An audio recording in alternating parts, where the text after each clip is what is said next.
All right, welcome everyone, and I would just like to start out, Maddie, awesome. That was so good tonight. Thank you. Great match, great. You've been so good this summer, and we all love you here, and you're always one of our favourites, and it's great to get you to where you were today and to win that match, and it was fantastic. So, cheers, Madison. Thank you. Keys. Thank you. Well done. Cheers.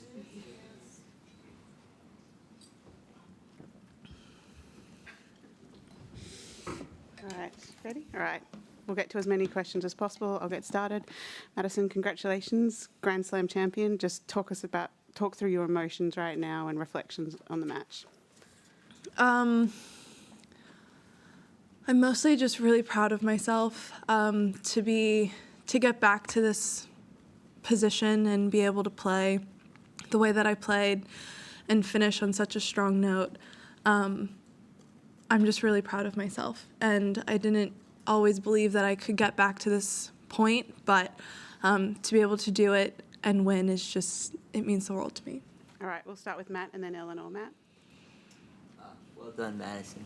I mean, I know you have nothing to compare it to, but where you sit now, and given like this journey that you've been on in order to get here, I mean, can you reflect at all about like how it feels having gone through all that and to get to this and to sort of get to the top of the mountain this way, rather than maybe if it had happened 8 years ago or something like that? I know it didn't happen, but I'm just sort of curious that, it's sort of the classic idea of, does it make it all worthwhile? I think everything kind of happens for a reason, and I think for me specifically, I kind of had to go through some tough things, and I think it just kind of forced me to look at myself in the mirror a little bit and try to work on the kind of just internal pressure that I was putting on myself. I felt like from a pretty young age, I kind of felt like if I never won a Grand Slam, then I wouldn't have lived up to what people thought I should have been. And that was a pretty heavy burden to kind of carry around. So I finally got to the point where I was proud of myself and proud of my career with or without a Grand Slam.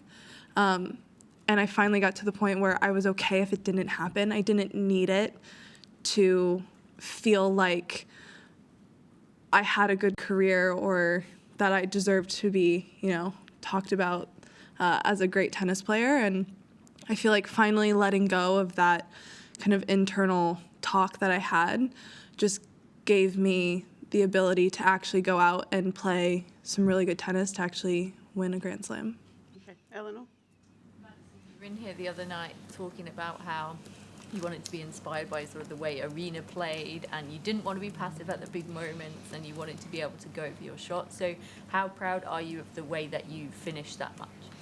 Definitely one of the things that I'm most proud of, being able to, at the end, just kind of, I almost felt like I was trying to beat her to it, because if I wasn't going to go for it, I knew she was going to. So it really kind of just pushed me to kind of thread the needle a little bit more. But I just kept telling myself in my head, be brave, go for it, just kind of lay it all out on the line. And kind of at that point, no matter what happens, if I do that, then I can be proud of myself, and just, it just made it a little bit easier. Okay, Ben and then David. Ben? I just go back to what you said in your first answer. People have talked about you being a likely Grand Slam champion for a long time, since you were probably I don't know, 11 or 12. Or when's the first time you remember someone saying that about you? And then how did that turn from being like an exciting possibility to feeling like a burden? And then sort of the journey with that whole label over the course of a couple decades of your life almost. I mean, it definitely started pretty young, probably 11, 12, something like that. And it obviously was meant to be, confidence building and all of that. And I think as I got older and I had gotten close and it didn't happen, and then, you're getting older and you're obviously in the later stages of your career, it kind of feels like, will this ever actually happen? And if it doesn't happen, like, I didn't live up to what everyone told me that I should have done. So I think it almost felt like it went from being something positive to something that was almost like a little bit of a panic of why hasn't it happened yet? Why haven't I been able to do it? And then it started to really kind of weigh on me more, where it was, what if I never do it? Like, if I don't do it, am I considered a failure? So that there was a lot of stuff that I had to like work through personally, just with all of that, just because of all of the pressure that I was putting on myself with that. Okay, David and then Howard. David? Over the last year or so, obviously you've been around on the circuit for a while. I just wonder whether there was a moment or a person you spoke to that where it really, the penny dropped and you felt like you feel now that it wasn't all about whether you won a Grand Slam in terms of how you viewed your career. Was there a specific moment? Lots of therapy. I really kind of bought into it. And I think in the past I had always kind of tried to go the sports therapy route, where it was more about routine and controlling the things you can control and all of that. And I felt like I was always good enough at that. But to really start kind of digging in on how I felt about myself and really being honest with myself about it, it was really hard because I didn't really want to be the person that felt like I was really struggling, but I was starting to really struggle with it. So just being really honest and actually getting help and actually talking to someone. And not just about tennis, but about how I felt about myself. Again, very uncomfortable, and I never really looked to be uncomfortable. So I honestly think that had I not done that, then I wouldn't be sitting here. Okay, Howard, and then this gentleman in the black up here. Yeah, so Howard. Congratulations. You mentioned a couple times, I think on court and then now again here, about not always believing. And you thanked your team for always believing and helping you with that. But when did you regain and how that belief that this day might come at some point? I honestly think through the last year, even with the injuries and some tough losses, I just kind of felt like I was kind of starting to find myself a little bit more, and I was starting to be a little bit more kind of clear-headed and present on court. And I felt like I was starting to get better at problem solving on court in the moment a lot better. And in the past, I had kind of felt like sometimes during matches, it was, especially when things started to go awry, that I was almost like not in my own body, and I was kind of looking down at myself, and I felt like I couldn't connect my brain to my body. And I felt like last year I started being able to kind of just be more in the moment and take each point by point instead of kind of panicking and getting a little bit too broad. And I felt like I started playing some good tennis, and I started figuring things out when I wasn't playing great. And then through off season, I just, put in a lot of hard work, and I kind of started to see that things were kind of going more the way that I wanted. And then I just feel like it's one of those things that just slowly keeps building. And all of a sudden, you're winning a bunch of matches in Adelaide, and then you're coming in here. And then I think, winning that match the other night against Iga was really kind of a big hurdle, where I felt like I'd always believed that I could do it, but to do it that way, I think really I thought to myself after the match that I can absolutely win on Saturday. Okay, this gentleman here, and then Kath and Charlie. Yeah. Pretty much the same question. Has there been a moment of realization during the tournament where you thought, well, I'm doing pretty fine here because your run was remarkable, especially the last 5 wins? I don't know if I ever really had like the moment, but I really felt like going into each match that if I could just try to go out, play how I wanted to play, then I was really just going to give myself the opportunity to try to win the match. And I felt like not stressing about things that I couldn't control. I just felt like I was able to play a little bit more free, and I think there was a confidence in maybe not playing matches amazingly from start to finish and having some dips here and there, but being able to kind of end on a really high note each time and figure out how to get back in matches or how to close out a match really well. I just slowly started continuing to build the confidence, and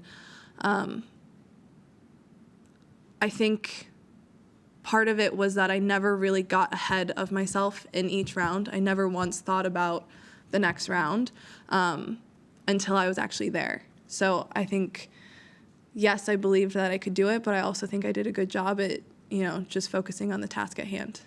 Okay. Kath, Charlie and Courtney on the side. Kath. Congratulations.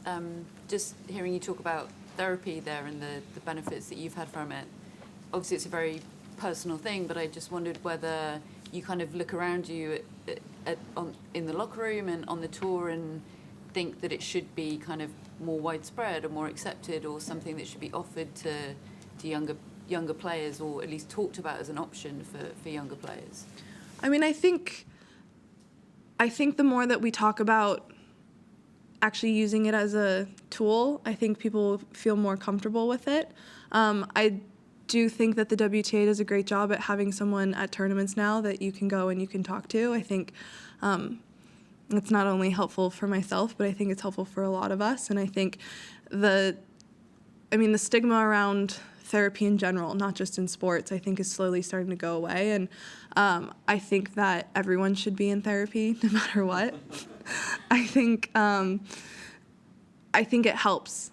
And I think no matter what's going on in your life, you're going to have moments where things are tough and you need someone to talk to. And I think it's really important. It's something that I will continue to do for the rest of my life. And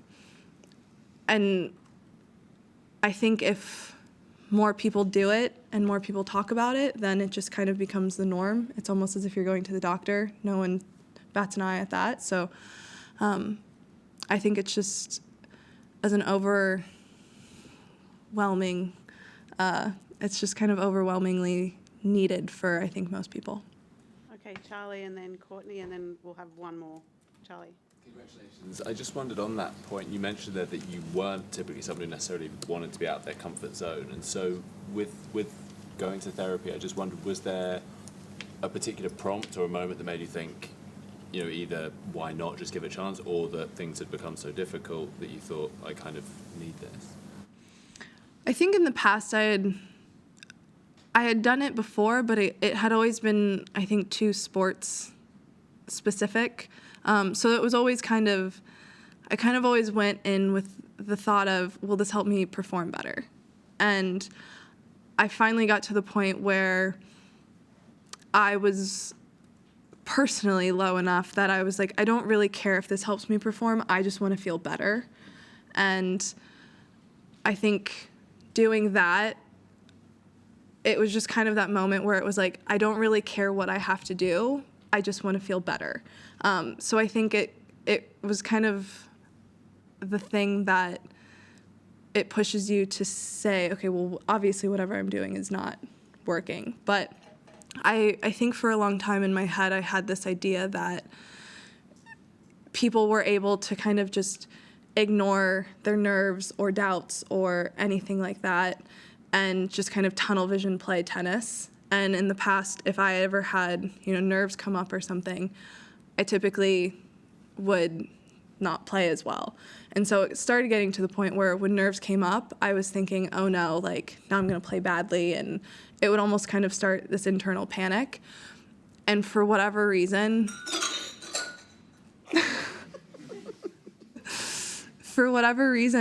it was kind of just this light bulb moment where I started really buying into, I can be nervous and I can still play good tennis. Those things can live together. So I stopped fighting, trying to push away the feelings and pretending that they're not there, and just accepting them and really telling myself that they're fine and they're totally normal to be there. and I can still play tennis. And I think doing that day in and day out and just kind of accepting that it's going to be uncomfortable, you're going to be nervous, there's going to be thousands of people watching you, but you can still do it. And then starting to actually be able to do that just kind of started to give me a little bit more confidence. Okay, we'll do 2 more. Courtney, and then last one here. Congratulations. Just wondering, there's been some really positive receptions. Sloane Stephens, a couple of others have expressed their delight at your success tonight. I'm wondering what it means to you when you see peers taking genuine joy in your success here. And also, has the phone been running hot? Have you had messages sort of coming left, right and centre?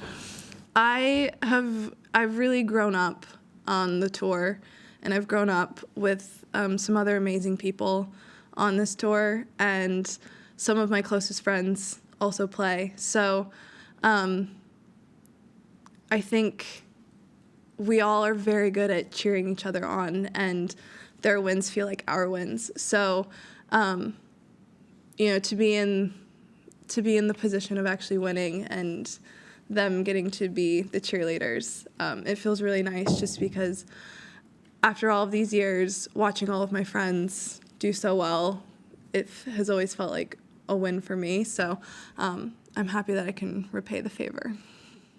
All right, last one here. Just a question about tomorrow's final.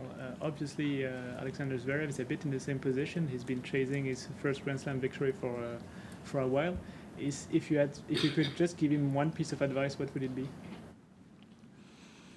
Against Yannick, I feel like he has better advice to be Yannick than I do. But I think at some point it's really just kind of letting go of the stress of will I ever win one, and not really worrying about it and just playing tennis. And at the end of the day, that's all you can control, and you can only control your side of the court. So that's all you can focus on. And if you put yourself in that position enough times, then usually good things happen. All right, thank you. Yeah, we're done. Thank you. Thank you. Thank you.